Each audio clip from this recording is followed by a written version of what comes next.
Welcome to another episode of Ask the Zamboni Experts. I'm your host, Doug Peters, and along with me today is Pat Kelleher, the Executive Director of USA Hockey. I'm very honored to have you on this call today, Pat. Thank you very much for coming in. Happy to be here, Doug, although the term Zamboni Experts is nothing that's ever been utilized with me before. So but it's fun to be here with you. Thanks for having me. Great. Hey, wanted to touch a little bit on your Kelleher family background in hockey. I know you're from back east, which is secondary to the great state of Minnesota for producing hockey players, but maybe you can correct me on that. I love how you're just starting right in on me. Yeah, no, I grew up in in Belmont, Massachusetts, just outside of Boston. Big hockey family. I'm the oldest of 5 boys. All played college hockey to some degree, and all still somewhat involved in the game. My parents got us all into it, obviously, and used to love to tell the stories of my first times going to the rink were the Saturday mornings, and I didn't want to go to the rink because I didn't want to leave my Saturday morning cartoons back in the day. So a different deal. But my dad coached youth hockey for forever in Belmont, and youth hockey and youth baseball actually. But he coached, as we used to call them, the mites. Now the 8 and unders is what we call them in USA Hockey. My dad coached the mites in Belmont for 40 years, just that age category. Never moved up. And my mom was one of the best hockey moms of all time. She was carting the 5 of us around, and she was team mom and manager and kind of doing everything in the local association. So hockey's been a part of my life forever and still is in the outside of my day job, but feel really fortunate to be able to have this position with USA Hockey and be involved in a game that means so much to me on a personal level too. Well, that's awesome. Then your father had to have bumped elbows with Eddie Peduto's father-in-law, who was a legend back in the Boston area as well. Yep. Certainly, yeah. Actually, both my parents would know Eddie Peduto and then his dad and everybody. So they, it's a small hockey world back there for sure. So, Ed Peduto, who now runs the rink in the Burbank arena, he'll tell some great stories about dealing with my mother as a team mom, or paying for ice bills back in the day when Ed was running the rink in Watertown, which is right next door to Belmont, where we'd skate out of quite a bit when we were growing up. Yeah, he was giving me a little intel and telling me that one of your brothers was so intent on getting approval from your mom that he married somebody with the same name as your mom. Is that true? That is true. There is one. My mother's name is Mara, and there now is I have a sister-in-law named Mara as well. That's pretty incredible that was just a stroke of fate that would happen. Also, he was talking about one of your, I think a niece plays for Belmont, which is a pretty prominent hockey program, is it not? Yeah, so we have one of my brothers, my brother Brendan, whose wife is Mara, actually lives in Belmont still, and he's got a daughter that plays for Belmont High School. They had a pretty good team.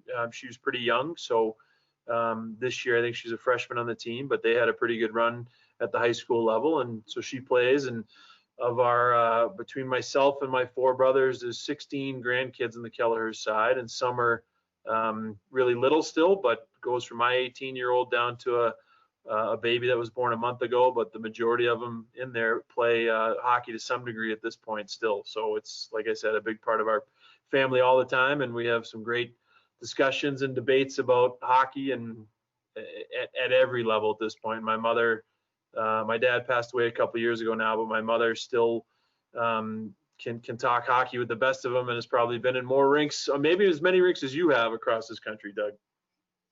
And does the debate get into whether the Eagles are better than the Terriers, or how does that go on your family side? So it's interesting. We like to. Chris was the Terrier at BU, and Tim was the Eagle at BC, the goaltender. They missed each other by a year playing against one another, but it's a great debate. It's even more fun after a couple of adult beverages, and we just kind of fuel the flames. But at the end of the day, as Chris likes to score it, he says they both actually won national championships in college, so they're even there, and that's where my mother stands on. Chris then takes it a step further and says that he won 4 bean pots while at BU, and Timmy did not win 4 bean pots. So that's his kind of mic drop to wrap that one up. Isn't that the Boston University Invitational as opposed to the bean pot? That's certainly what Chris would tell you. I don't think Timmy would call it that, though. I've been fortunate enough, and I was actually out there this February before everything went down in March, and was able to attend the finals night and see Northeastern beat BU for, I don't know if it's a second or third consecutive title, which is unusual that either Northeastern or Harvard wins the titles. And it was a kid, Trevor Zegras from BU, who's a duck draft pick, I think, scored a goal late in the game to tie it up, and it was interesting. I was a little disappointed with the behavior based on a call that wasn't missed by Vistor Gravelisi, but there is a alleged call that was missed that may or may not have cost BU the game. But it's always fun to get out there for that. Yeah, it's a great event, and I think, as you know, one of my other brothers is also officiated in the Bean Pot, so I don't comment about the officials with the Bean Pot or anywhere for that matter as part of my job. So you do a very good walk the Swiss line with that, Pat. Thank you. Pat, could you fill us in on your career journey and how you got to where you are now within USA Hockey? Yeah, I mean, I again grew up playing hockey, big part of my life, and then when I got out of school, I probably should have been doing something different with my degree from Brown University, but I wanted to stay in sports and specifically stay in hockey. So I coached for a little bit, and then I took kind of a random job posting to move to San Jose, California. This was back in '94. The Sharks had just built their practice facility, which was 2 sheets of ice at the time, is now 4.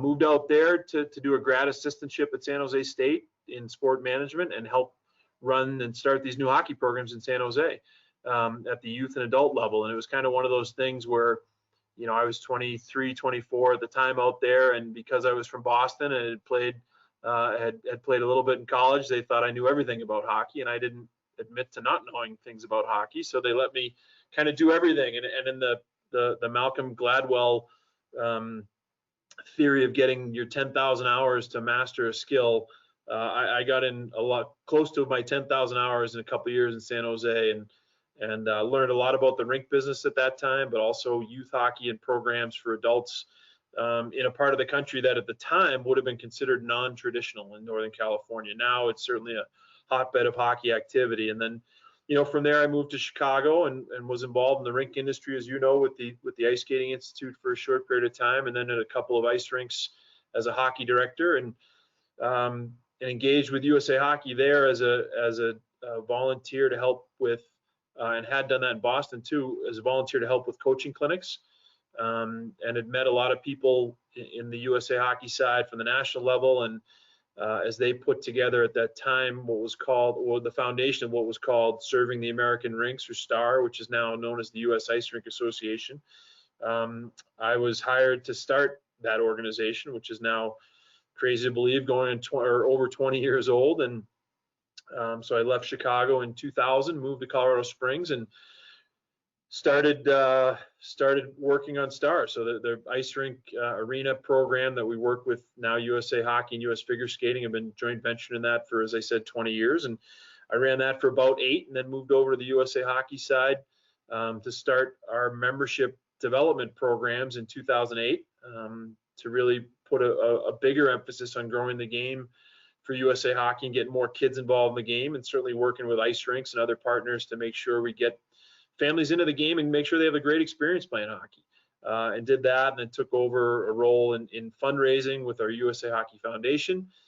Did both of those from 2011 on to 2017, and then was fortunate enough, my predecessor Dave Ogren was a great mentor to me, and he retired in 2017, and I was fortunate enough to be chosen to become our next executive director. So I've been in this role now for 3 years, and as I teased Dave as recently as over the weekend, I said, Dave, I've been looking through the desk drawers, and I don't see any emergency pandemic manual plan anywhere in here for USA Hockey. So been kind of living through that like everybody since March. So it's been so I've been fortunate to be involved in hockey and hockey related businesses my whole career, and ever since I got out of school. So it's certainly a rewarding to get up every day and be here and be involved in hockey. So I'm very fortunate to what I get to do and work with so many great people, not only on our staff here, but in Michigan, and then our volunteers all across the country. So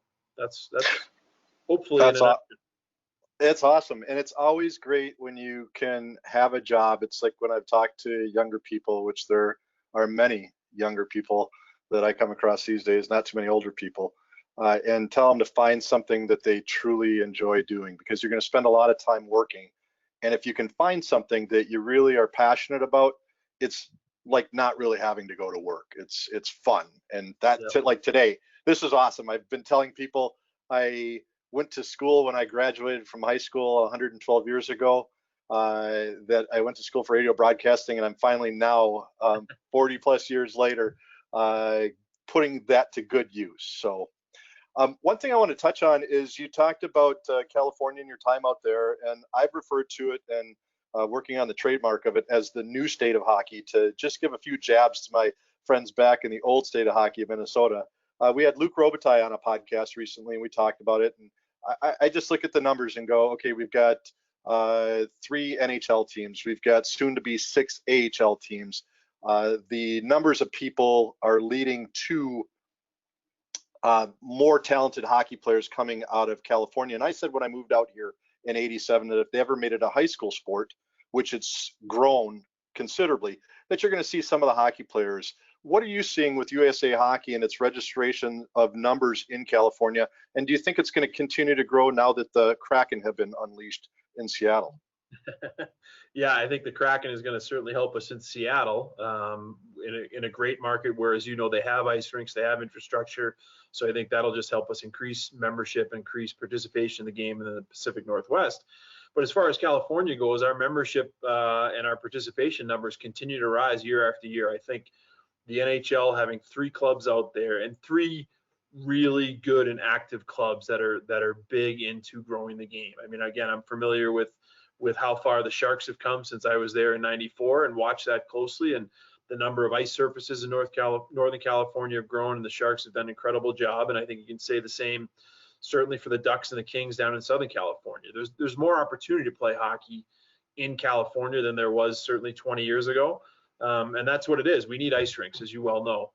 The more places where people can play, the better chance they have to fall in love with the game and become fans, and just increase the footprint we have. So California continues to grow. We continue to see great players coming out of there on the men's and women's side because of all these programs and just the emphasis on development. And we also, I mean, one of the great things too is California in particular has a huge adult hockey playing population within USA Hockey. So there's a lot of people that just have fallen in, either grew up with the game or fell in love with the game late, that still play in USA Hockey programs and rinks across the state. So we don't use the term non-traditional anymore. I'm very cognizant of that. I would say California might be a newer market in size and just the player pool, but we've retired the term non-traditional from our lexicon here at USA Hockey. I think it's California is a place that's now looked at to produce lots of players and lots of high-level players too.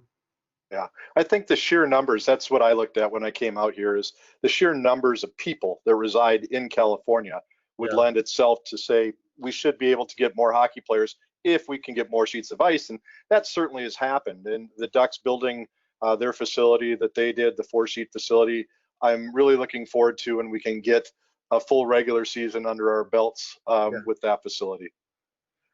Pat, could you delve into some of the various areas of USA Hockey and give our listeners a little overview of each of them and how they function with USA Hockey?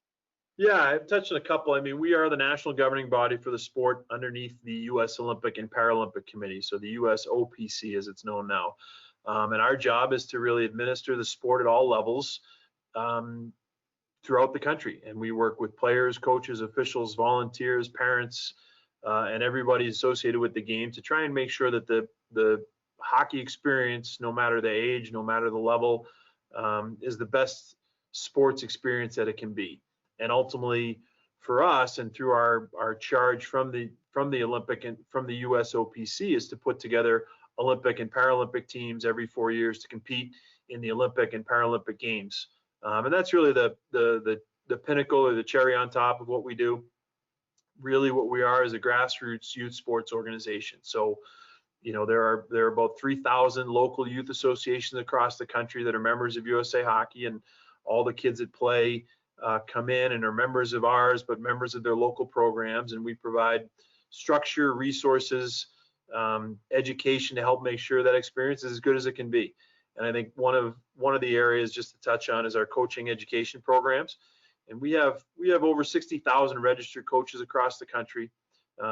We do a great deal of work to make sure that they provide the best experience possible. So that's not only what a practice looks like and make sure kids have a great time at practice, but also a game experience, making sure that everybody plays and develops and gets, is allowed to improve to the best of their ability.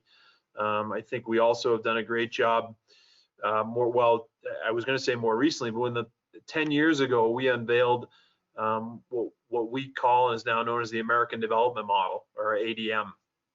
And the ADM is really the blueprint of how to develop and administer youth hockey across the country, again, to make sure that everybody that plays has the best sports experience possible.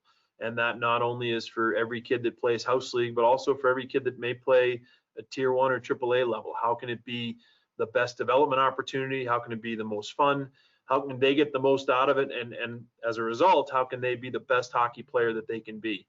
So that for us, the ADM in 2009, 2010, when we came out with that, really was transformational, I'd say, for our organization, because it kind of connected all the different pieces that we have across the country, all the different volunteers, the coaches, the parents, the players, to focus around what's age appropriate and best for every kid that plays.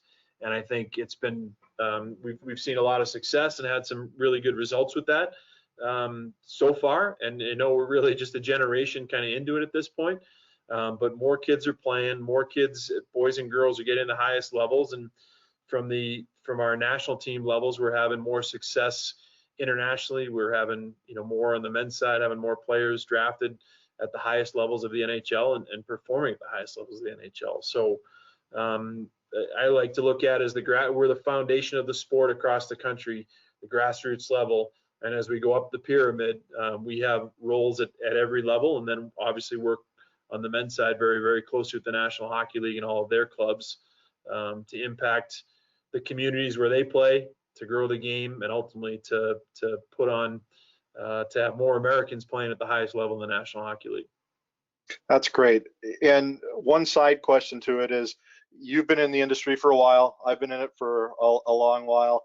We know that there are sometimes challenges when it comes to parents and different aspects. How difficult is it for you and USA Hockey to try to keep all the sheep herded? Because you're dealing with 50 different states. Maybe not every state has its own organization, but how much of a challenge is that? And how do you guys keep everybody focused on what's best for USA Hockey? Yeah, we actually have a very, very good structure in place. We have 34 affiliate organizations. So where you are, Doug, the California Amateur Hockey Association is our USA Hockey affiliate that works on our behalf and governs and administers hockey within the state of California.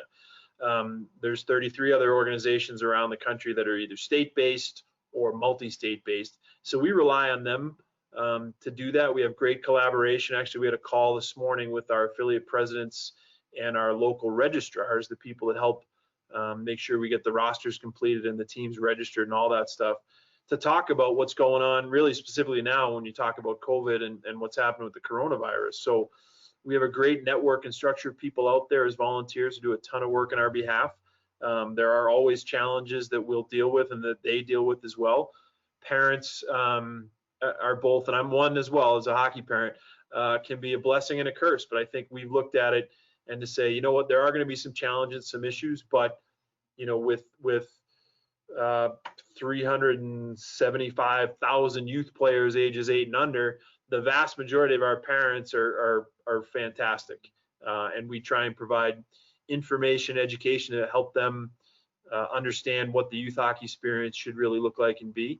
But again, we have some that maybe get a little overzealous at times, maybe step out of bounds sometimes, and we have to deal with that. And again, a lot of that does get handled hopefully first at the local association level. So here in Colorado Springs, where I'm at, our Colorado Springs Amateur Hockey Association is just like most youth programs. They would handle any parental issues, and if something moves beyond that, it would be the state organization to handle. And Ideally, that get managed at those levels before it would ever have to get to the national level at USA Hockey. But we do see a few of those things as well. But I think the strength of our organization is really the structure that's in place, and a lot of we have great staff that work well with our volunteers. And as we kind of refer to them, we have paid professionals on staff and we have unpaid professionals out in the field as volunteers. And it takes everybody working together to help us do what we do and help make the game stronger, as strong as it can be across the country. It truly takes a village, and maybe one thing with the CV situation that we're faced with, it might do for the rinks to eliminate some of the problems of the overzealous parents cheering or questioning calls, and let the kids play. And I know I'm a disciple of Herbie Brooks, and I know he just was real big with that, where wanted to just let the kids have a good time. Yeah, and I think that's a big part for us now too with our ADM, and what we do with that is to make it age appropriate and based on the player or the child's experience. I think for sure when we talk about where we are today in this whole pandemic and the situation we're facing across the country, there's going to be some challenges, and some, in some cases maybe we'll put the genie back in the bottle a little bit and focus on staying closer to home and not doing as much travel and doing what we can to play. But we want everybody to have an experience in hockey that's going to be positive. And I think right now, and again, the call I alluded to this morning was to talk to our people out in the field to say, hey, let's be creative and continue to find solutions to allow people to get back to the rinks as safely as possible, and to follow not only the guidelines that we have in place, but really to make sure they follow whatever their state government has in place to try and hopefully help us all get past the situation we're in now, and to know that, really when we get to September and October, we can see hockey really up and going and back fully in business in rinks across the country. And I think one other thing we'll get a boost from is, starting real soon from, a week or so from today, we should see the NHL back in action out on the ice, and that'll be, I think, a really big boost to our sport and hopefully our industry and our country overall. Yeah, I'm kind of stuck on a fence on deciding whether the long range ramifications are good by having to come back, but I understand the economics of it as well as the need to. And there's a lot of jobs that are on the line all across the country with what's going on today. It's interesting in hockey. When I grew up in Minnesota, we had park board hockey, and you did not travel per se like they do nowadays. And maybe that will be another benefit that comes out of this COVID situation, where they'll be able to do house league stuff and consolidate things, and parents won't have to be taking kids as far. And maybe they'll figure out a way that says, hey, we'll figure out the perfect mix of just enough travel and just enough in-house. Yeah, and that again is the ideal that we all try and work for, regardless of the current situation. But there are, as you know and allude to, in Minnesota, and I grew up in the Boston area, like there's just more facilities, there's more access, there's more teams and programs out there. Whereas in Southern California, for example, has grown quite a bit, but it's not like you have a rink in every community there. That's a difference. So when we talk about travel, it means different things for different people. I know with my kids playing in Colorado Springs, I mean, we have a great, Denver has a lot of programs. We have a couple down here, so you can play in and around Denver. But I know I'd talk to, we go from Colorado Springs to Boulder is about 90 minutes or so, and we would go there for regular league games. And I'd call my mom when I'd be driving up with one of my daughters or my son and driving to a game. And if my parents drove 90 minutes to a game with one of us when we were playing, they would get a hotel room, because that would be, you just didn't need or do that much back in those days. So, it's just different, and geography plays a big factor. We're fortunate to have pretty much the game be national, though, that everybody can play it. Some places it takes a little bit extra effort to get to an ice rink to do it. But again, thanks to the NHL and expansion, we've got rinks in every corner of our country, and every state and every location that allows people to play. Well, and that's what Luke talked about when Gretzky came out to California from Edmonton about how you really had to be a dedicated hockey player. And it's better now than it was when I came to Zamboni in 1987. But it's still, as you mentioned, it's not like it is in Minnesota or Boston area where you can do a circle of a 30-mile radius and have, you know, a multitude of ice rinks. Yeah, and then the thing is, it depends on what level we're talking about. I mean, ultimately, everybody ends up, you know, save for some that get to the highest level, everybody ends up back in an adult league somewhere, right? So it's between, I had a friend that once said it, and actually, you know, Pete Carlson in Minnesota at the Super Rinks. Pete had a son that was 15 at the time, and I remember we were talking. He said, you know, I don't know where the next 10 years of his hockey life will take him. He goes, I just want it to take him that when he's 10 years from now, he's 25, he wants to go back to the rink to play adult league hockey with his buddies because he loves the sport and he's had a great experience. He's not sour on it. And really, I think that's where we all want it to be, that it's a great, you know, it's a great part of your life. And it's something that for us in our sport, you can play it forever. I mean, I've been, you know, around it my whole life, and I have buddies that play, you know, 2-3 times a week because they just love it. It's exercise and it's things they can do, and or they're coaching with their kids, and you know, so there's a ton of different places where people end up and more opportunities.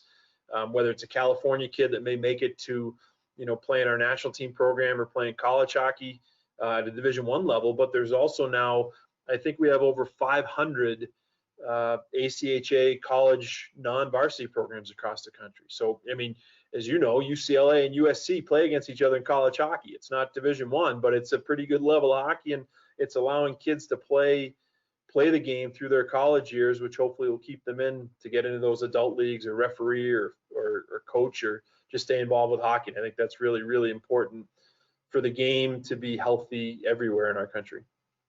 Yeah, I'm looking forward to when we see more hockey teams, D1 hockey teams out in the West Coast, and I think that that's going to be the next explosion.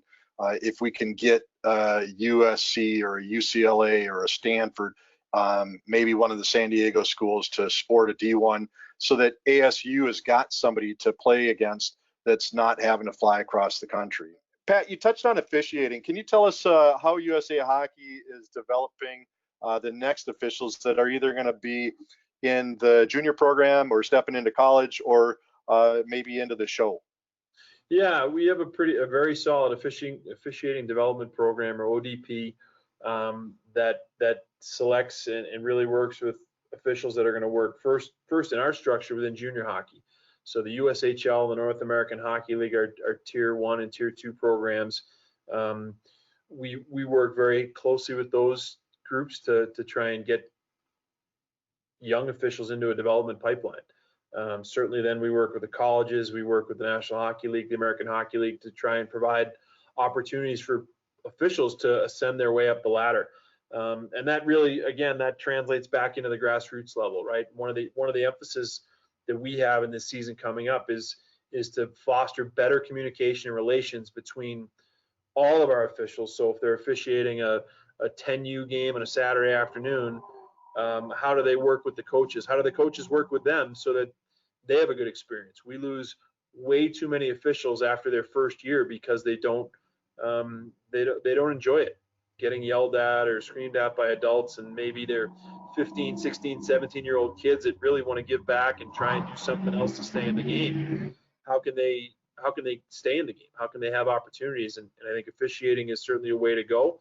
We have to continue to work on our culture and the culture of youth hockey, so that potential officials, when they start at 17, 18 locally, enjoy it, have a good experience, and maybe want to ascend to higher levels, then can get into our officiating programs. And you know, this summer, unfortunately for everybody, we've missed an opportunity for some elite player development programs, which also are opportunities for elite officiating development programs. So we run player development camps for players on the boys and the girls side from ages 15 through 18, and we have officiating development programs that go hand in hand with those events that allow officials to come in to work games, to be evaluated, and really to be coached to become better. So it's a big part of what we do. We have approximately 25,000 officials registered with USA Hockey, and we provide different levels of education and support. And it's like I said, it's an area that we've been very proud of what we've done, but we know we have to take a look at it from the culture of the game, how we can make sure it's a better experience for everybody involved. And that's the coaches with the officials with the coaches, and then our fans, our parents and people.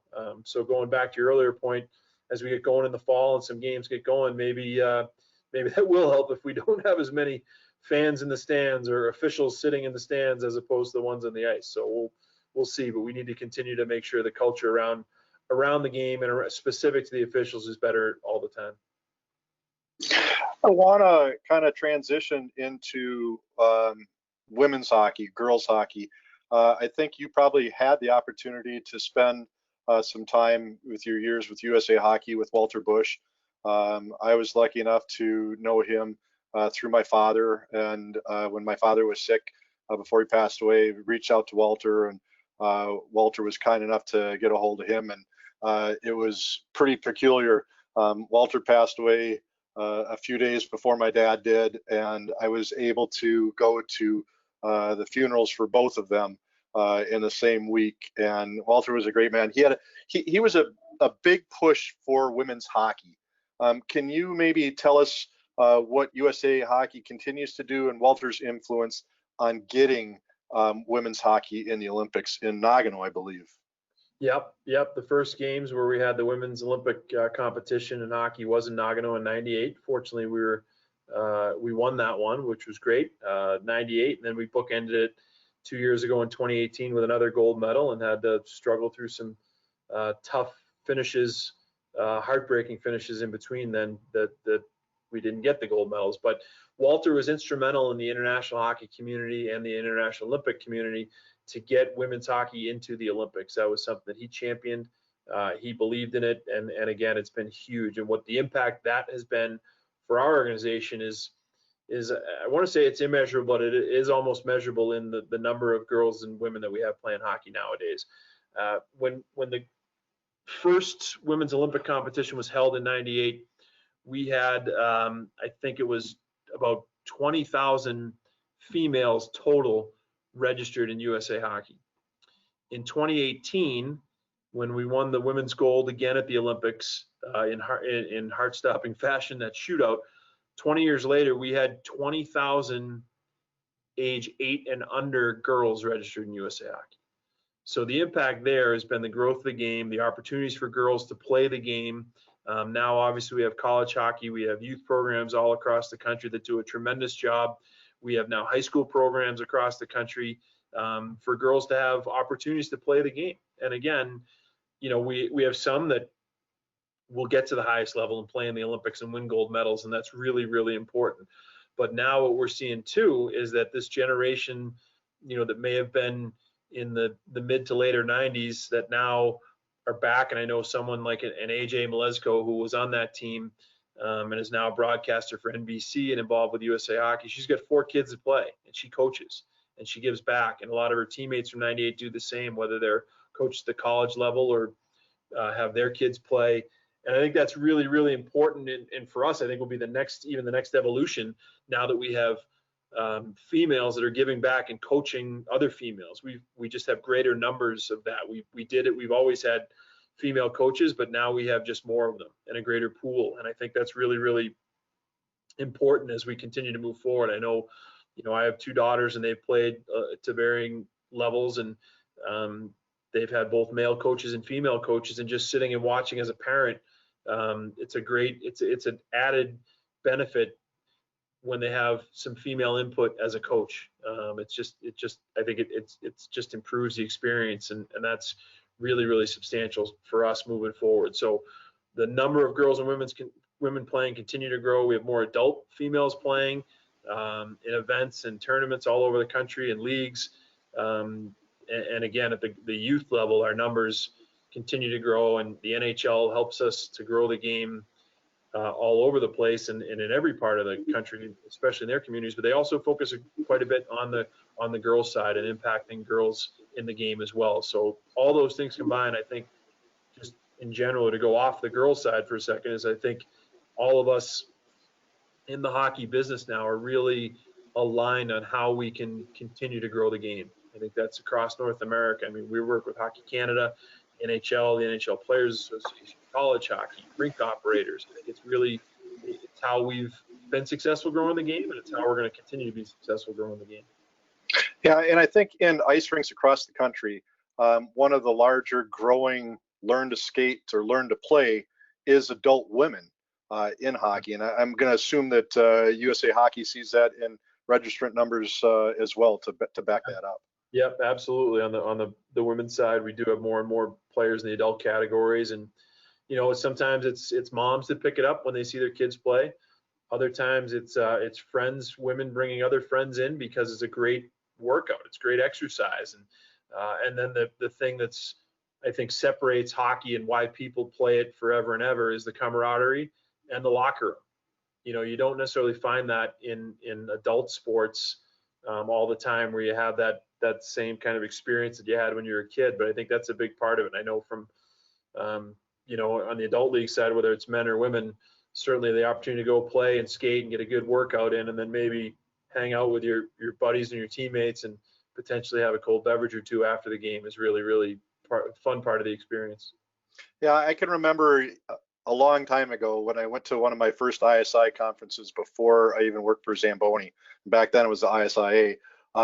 Talking to a gentleman who was a goalie, and he talked so much about the old timers tournament that Charles Schultz held up at Santa Rosa. I don't know if you've ever had the opportunity to attend that or not, but maybe you can elaborate a bit about it, because that is what it's, to me, hockey is the greatest sport ever. Greatest trophy is the Stanley Cup, and it just brings things together.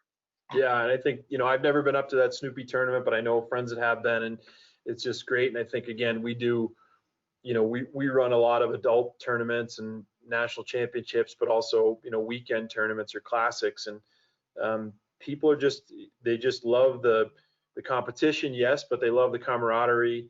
And again, for a lot of people, it's something you did as a kid. You go away for a hockey weekend, you have a blast, and your parents have a blast, and so it kind of translates as you grow up and still get the chance to do that. It's a blast whenever I've done it in years past and gone away with college buddies, or we here in Colorado, we've gone up in the mountain towns for a couple of weekends, and it's just great fun. And I think that's our game is so good, and it's so good for so many people in so many ways. And I think one of the things too that I just want to touch on is that for us, a big area is I've mentioned it multiple times, is growing the game. And one of those areas, or specifically now, we look at diversity inclusion as such a big area for us, and a point of emphasis, that how do we engage more people and more people of color to come to hockey. There are more and more people of color playing at the highest levels, whether that's Americans or Canadians in the National Hockey League, and on the women's side as well. And how do we make sure that translates at the grassroots level? How do we get out to communities where we've always done a very, very good job with the NHL's partnership and diversity programs and Hockey's for Everyone programs. A lot of those are based in and around inner cities, and those are great programs, and the people that work them do an unbelievable job to expose our game to different people of different backgrounds. But we know there's communities where it is more diverse, and people can play the game, and they live in the suburbs, and they live near a rink, and they go to school with others that play the game, and they work with them, and they drive the same cars, and they have the same professions, and some come to hockey and then some don't. And we really are focused on how we can make our game more inclusive, more welcoming, and make sure that everyone that comes into it, that we invite into the rinks, has a great experience and knows that they're welcome there, and that we want to be more diverse and want to look like the rest of our country in our sport, that we are a diverse country, and how can we make our sport be reflective of what the country looks like.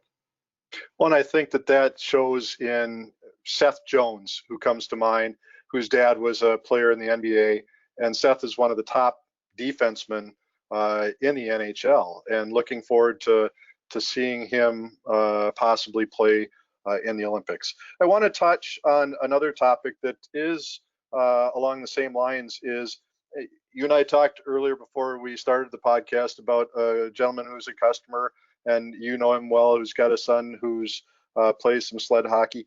Can you tell us how USA supports disabled hockey and the ability for players to get to play no matter what.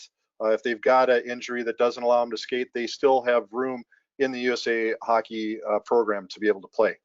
Yeah, we've done quite a bit in the disabled side. I think, we have a disabled section of volunteers led by a gentleman named JJ O'Connor, who tragically broke his neck playing hockey when he was in high school and is in a wheelchair, but has a passion for our game that's not matched by many.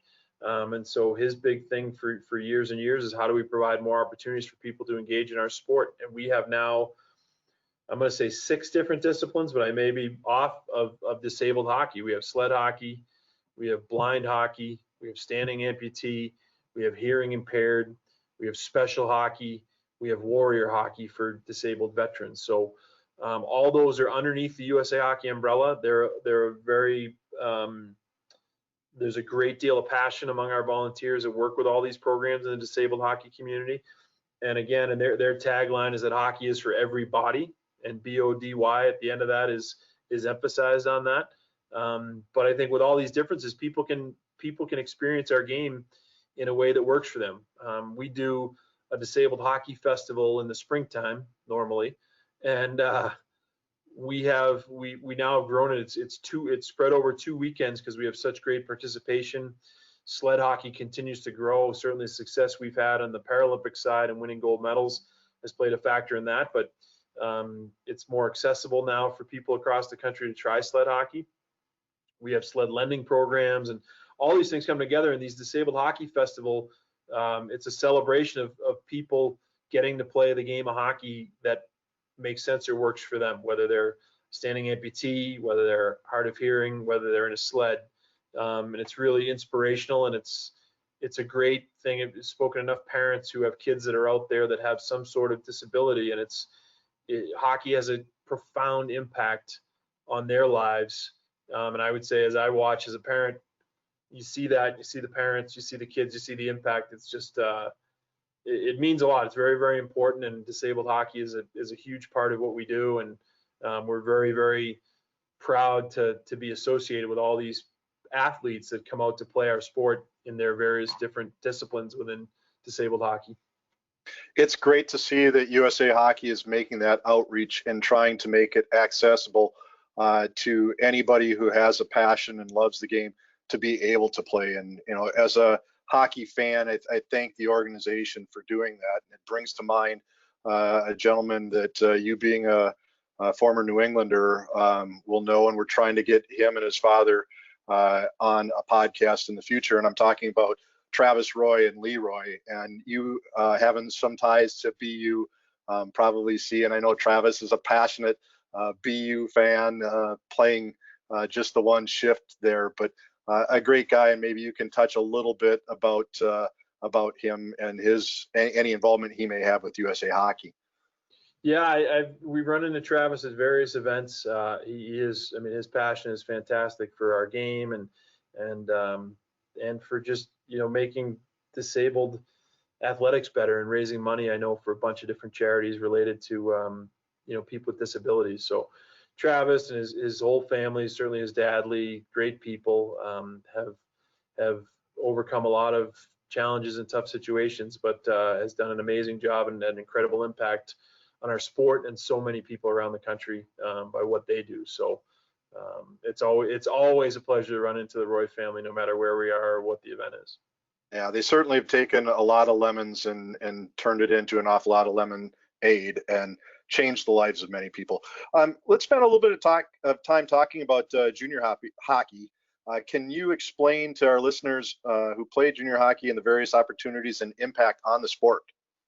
Yeah, it's at 16 to age group category on the boys side, and really again, where you and I grew up, Doug, there's high school hockey was always predominant, and it still is in a lot of cases, a lot of places around the country. Juniors provide an opportunity sometimes in communities where there isn't high school hockey to be played, and then it also is a big part of our development ladder. So in the American development model, junior hockey in that age category is a big part of potentially getting to the next level. We have the USHL based in the Midwest, the Tier 1 league, the highest level of junior hockey in our country.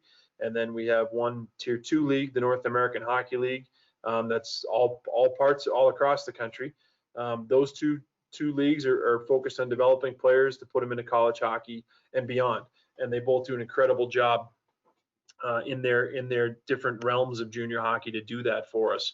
And it's an impact for thousands of players each year who move away from home and live with families and play junior hockey. And then we have the tier 3 junior level, which again, they have players in that 16 to 20 age group who are looking to continue playing at a serious level. And maybe that translates into some from that tier 3 level to get to college hockey at the Division 1 or Division 3 level in the NCAA. But if not, the majority of them are moving on to those ACHA non-varsity programs. And again, junior hockey is that vital link to help us move players from a youth hockey level to that junior hockey and then into college and beyond. So it continues to grow across the country and is a really, really important part of again, the development ladder of the ladder of development within our American development model. That's great. We'll touch in a little bit on the Olympics where we might have differing viewpoints, and it'll be interesting. I was on a Zoom meeting call with the NISMA organization this morning that John Monteleone hosted. He did a fine job of taking a Swiss approach and balancing the fence when I talked to him. But can you talk a little bit about the different levels of championships that USA Hockey is involved in? I know there's the juniors that the USA team was, I believe, able to play this year, and different championships that are out there for USA Hockey members. Yeah, so of course we have on the youth level, at the national championship side, we have, we start national championships at the 14 under level, up through 18s, and then on the girls side as well, and then junior hockey, and we have it for adult hockey and programs. And then internationally, we play in five world championships under the IIHF, the International Ice Hockey Federation. There's a men's worlds, a women's worlds. Then we have the World Juniors you referred to, that's the under 20 age group that's played at right around Christmas time and New Year's every year. And hopeful that we can play it in Edmonton and Red Deer, Alberta next December and January. And then we have the U18 World Championships at the men's level and at the women's level as well. And we've been dominant in both of those at the U18s. It's kind of the ending or the graduation, so to speak, for our 2-year national team development program, or NTDP, that we run in Michigan. And on the women's side, it's really that first international competition where a lot of the players that you've seen in the Olympics, whether it's Hillary Knight or Kendall Coyne Schofield or Megan Duggan, they played on the U18s, and a lot of them won gold medals at the U18 level before they moved to the senior level or national team level from there. So, and then on the sled side, we have a Paralympics, a World Championships for the sled side every spring as well, and then obviously the Paralympic Games. But I know you're dying to get back to grill me and tease me about Olympic hockey and all that. And when we have this conversation, just so everybody knows, Doug, this will probably be the first time that we don't have a beer in hand when we have this discussion over the past 20 whatever years it's been. Speak for yourself, Pat. It's what is it? It's 3:20, so it's got to be beer time somewhere. I'm going to save that to the end, and I certainly, you and you've been gracious enough to entertain my viewpoint, and I greatly appreciate that over the years. I live in the revelry of 1980 as being the greatest sports moment in my lifetime. I also believe strongly that the 1960 Olympic team doesn't get enough credit for what they did in Squaw Valley and the Olympic Games there, and 1956 with the silver medal. I am very fortunate enough to have known Dick Rodenheiser, as well as met several others. Dick Meredith was a friend of my father's. He's still alive. My father isn't, but I was able to hold Dick's gold and silver medal in an event out at a NISMA event out at Ed Peduto's rink. Well, let's get to the elephant in the room before I get to the last question. You and I have had differing opinions, and I realize that I have to change. Okay, change is not something that I adapt to easily. I am a firm believer that even if we lost, and I enjoyed the games in Pyeongchang. I did because I felt that those kids that were over there were passionate. It may not have been the best players that USA Hockey could put together, but it was the best amateur players. I don't think we can ever go back and think we can revisit 1980. It'd be nice to think that that could happen again, but I think that's a once in a forever happening. Can you give us your take on 2022? Do you think that that's realistic, that that's going to happen? And what's your take, and are you excited about it, even if it gets pushed off to possibly 2023, having the best USA hockey players, even if they're professionals over there? Yeah, I think, again, I believe we'll be playing the Olympics in 2022. I remain positive on that side. We continue to talk to the U.S. Olympic Committee about that, and we believe we'll be there in February 2022 with the Olympics, and we want to go with our best players. I do not disagree with the things you've said about the 1980 team. Certainly the greatest sporting moment in my lifetime and a lot of people's lifetimes, and the greatest sporting moment in our country's history, in our country in the 20th century, the greatest sporting moment. And that's so crucial. In 1960 and the 98 women and the 2018 women, all our gold medals and our sled gold medals. But on the men's side, we want to have our best players there. And I was with the team in 2018, and the guys that we had there were great. But let's remember, they weren't amateurs. Those guys are professional hockey players. They're just not playing in the National Hockey League. And they were awesome. They were so great. A lot of them, again, grew up in their lives. They did not, unless they were NHL players, they didn't think they'd have the opportunity to play in the Olympics. And most of them had represented us internationally before. So they had an unbelievable experience. They gave it everything. I mean, we hit a crossbar in overtime and then lost the shootout in the quarterfinals. So that group will always be special, because it may be a unique situation, because we think the NHL and the NHL Players Association will be back in 2022 and 2026. For where we are as a hockey country, we want our best players of the Olympics on the biggest stage. The NHL is the best league in the world without question, and we love to watch all our players there. But the only opportunity that we have to get our best players against the best players around the world is at the Olympics. And it's the highest level of competition, and we want our best players there because we know that our best players can deliver a gold medal. Now, it's not going to be easy, because Canada, Russia, Finland, Sweden, and the Czechs all have the same feeling about their players, but we want to go with our best players and do that. Even Doug, as you well know, going back to 1980, the U.S. team was amateurs. The other countries were not amateurs. They weren't NHL players, but they weren't amateurs. So again, are you trying to tell the listeners that the Russians weren't just guys that played pickup hockey on a Wednesday night and they all got together to come to Lake Placid?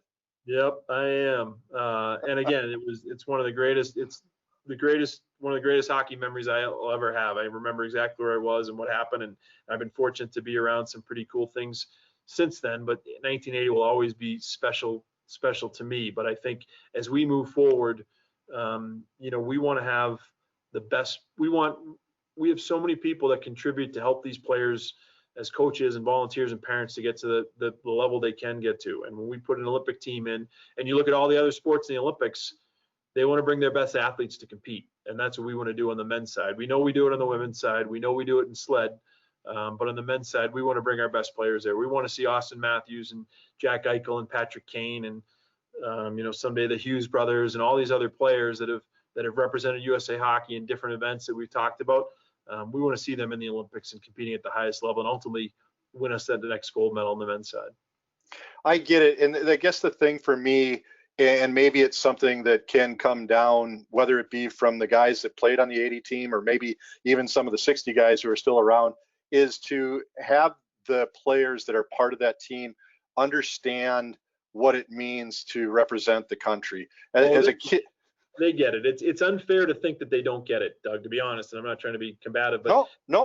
These guys, Austin Matthews and Jack Eichel and Patrick Kane, they played in world championships when they were 17, 18. Those tournaments didn't exist back for the players in 1960 or 1980. They played in the World Juniors in front of, in a building in Canada with 18,000 fans or Troy Terry in Montreal, and won a gold medal there in a shootout.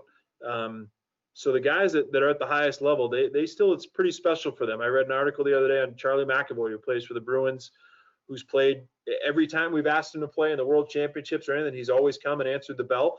and he's most excited because he loves to play for USA Hockey. It means a lot to him, and I know from talking to a lot of those guys at NHL level, they want to play. I mean, that's a big thing. The players want to do it because they want to represent their country, and they want to play at the highest level. So it's different because they have the NHL today where they didn't have it the same way, certainly in 1960 and not even in 1980. And those guys did so much to break down barriers and to help us get where we are today.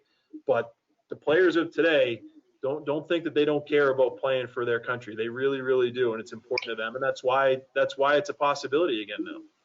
Yeah, and I don't think, Pat, my opinion isn't that they don't care. I just hope that they realize how special, and I think it's probably different today with the players that have grown up than maybe the players that were playing as the first pros in the NHL, where it was maybe a bit of a burden. There was some stuff that went on in different Olympics in the past that didn't paint as good a picture as it could have. And I'm encouraged to see the attitude of the younger players because of maybe a better understanding what it is, maybe the movie Miracle, different things. And that's exciting to me. And if they show that same passion that group of kids did in 1980, then hey, let it be that way. I'm good with that.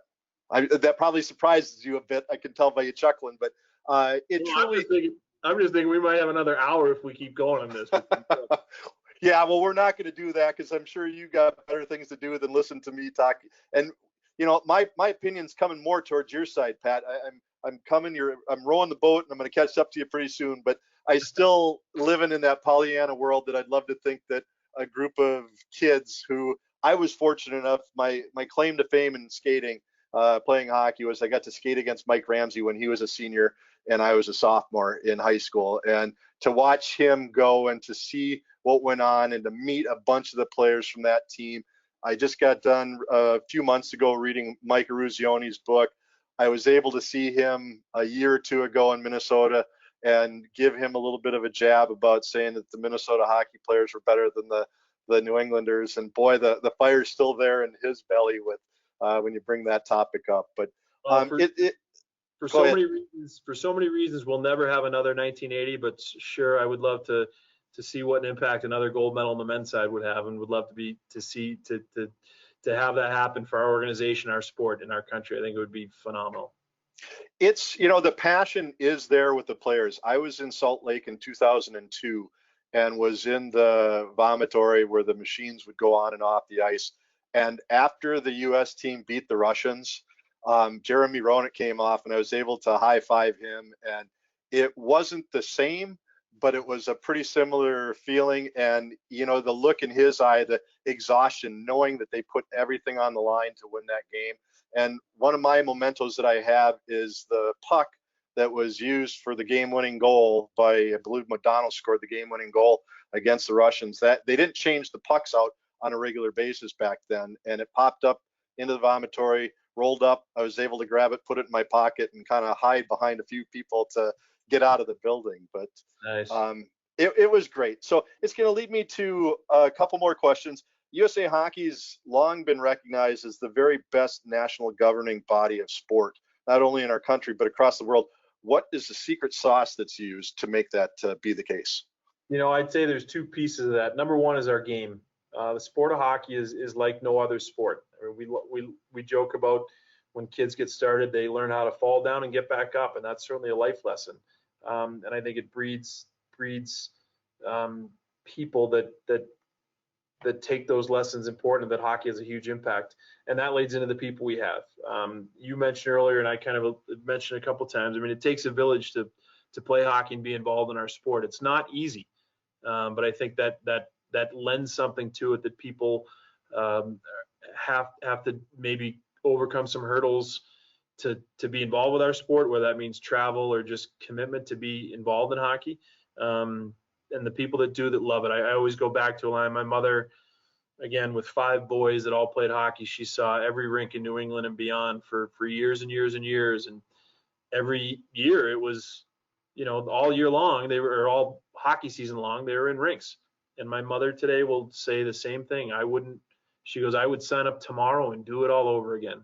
So I think our sport does a great thing for people. And I think people give back to it in so many great ways. And I think that really is what it is. Beyond that, I think there's a lot of other things that I could bore you with about how great our organization is and the structure and the things that we offer as a national governing body to try and make the youth hockey experience the best it can possibly be. But to me, it comes back that we have the best sport ever, and that attracts the best people ever to our sport. I think that USA Hockey is in great hands with you. You've got a passion for the sport. You certainly do a great job. And the secret sauce leads me into a topic that I'm a bit of a foodie, and it's kind of something that I've asked on all the podcasts I've been involved in. And being it that you've been to a couple, you've spent a great bit of time in the Boston area. I'm going to ask you the best pizza, and there's only one answer that can be. Otherwise, we'll get the horn. So could you tell me what the best pizza is in Boston? Would it possibly be Santarpio's? There you go. Now, which Santarpio's is it? Because there's two of them. In my mind, there's only one, Doug.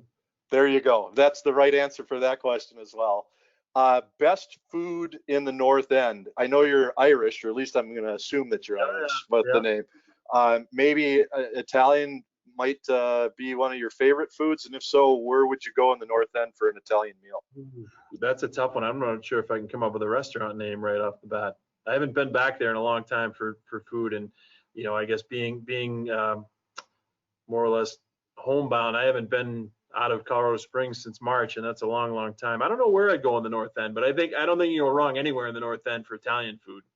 I've only had one bad meal in the North End, and that was when Richard Zamboni and I were directed to a restaurant by a policeman, and he ended up sitting in the bar when we were walking out going, it's really bad when you go to Boston and you get a bad meal because there's no excuse for it. Pagliuca's is one that comes to, that's one of my favorites to go to. Massimino's is another one on the North End. How about the best cannoli? Again, you're asking the Irish guy all these questions, Doug. I haven't been back there enough to tell you. Well, you got to get back and visit your family. Maybe you could go to Michael's and get a cannoli there. Those are pretty darn good cannolis. You know what the best part is? Again, having 4 brothers, and between my kids and whatever, and 16 kids running around, our wives and all that, we don't exactly go out to too many restaurants for that stuff. And we're usually down in Hummerock Beach, where actually my brothers and my mom and their kids are all there now. So I'm very jealous that we did not get out of Colorado to get there. But Hummerock Beach in Scituate, we'll get pizza at the Bridgeway Inn, but usually it's the best part of those summers and the best meals, Doug, is when we go and get, honest to goodness, we get 25 to 30 lobsters and cook them up, and it's a great celebration. And that's what I would prefer to do, frankly, versus going to any restaurant for any meal when I'm back in Boston. I would rather be with my family and cooking up lobsters and steamed clams at home and just having a lot of laughs. Yeah, it's not so much the food as it is the people that you're with and getting to share family time. That's awesome. Chicago, can I challenge you on best beef in Chicago or best hot dog in Chicago? Or has it been too long for you there as well? Been too long. I wouldn't say. I'd say down. I guess at the higher end. I mean, you can't go wrong when you get down to Gibson's down in downtown Chicago. I mean, that's just probably the best meal probably ever. Yeah. And then I used to have a lot of great little spots. There was a place called, when I lived there's a place called Cullen's, which was on the north side, that I used to take everybody to when they came in. It was like this great little Irish pub, and they had the best chicken pot pie going. Sounds good. I'll have to give that a try if it's still around. I'm a big Johnny's Beef guy, and Portillo's is another go-to. And lucky that there's actually a Portillo's not too far from here, and I've indoctrinated a few of my grandkids as well as my wife into going there. So can't go wrong with Portillo's. No. Any parting words or shots that you want to give me, Pat? I'll give you the opportunity because you've been a very gracious guest on our podcast today, and I greatly appreciate it. No, I appreciate it, Doug. I know we've obviously known each other a long time and had some great discussions on Olympic hockey and stuff. It's always fun. I do always enjoy it. I think I just would, again, and you can relay this as well, but I just so appreciative of getting to know you and the Zamboni family, and not just the actual family for one, but the people that work with the Zamboni Company. Always a pleasure to be around them. A great group of people. The Zambonis that I've gotten to know over the years, Richard and everybody back in the day. I mean, just such wonderful people that love our sport, love our rink industry, and have given so much. So it's a pleasure to be here. As I mentioned at the beginning, the term Zamboni expert should never be near my name, but it's great to talk to you, and again, appreciate all that the Zamboni Company and the family have done over the years for our game and for hockey in America. Well, thank you, Pat Kelleher, Executive Director of USA Hockey, for spending time with us today. We want to thank everyone for listening to another episode of Ask the Zamboni Experts podcast. Have a question for one of our experts or an idea for a future episode? Please email your questions or requests to info@zamboni.com. For more info and additional podcast episodes, please visit zamboni.com/podcast or search Ask the Zamboni Experts on Apple Podcasts, Google Podcasts, or Spotify. This is Doug Peters wishing you an ice day.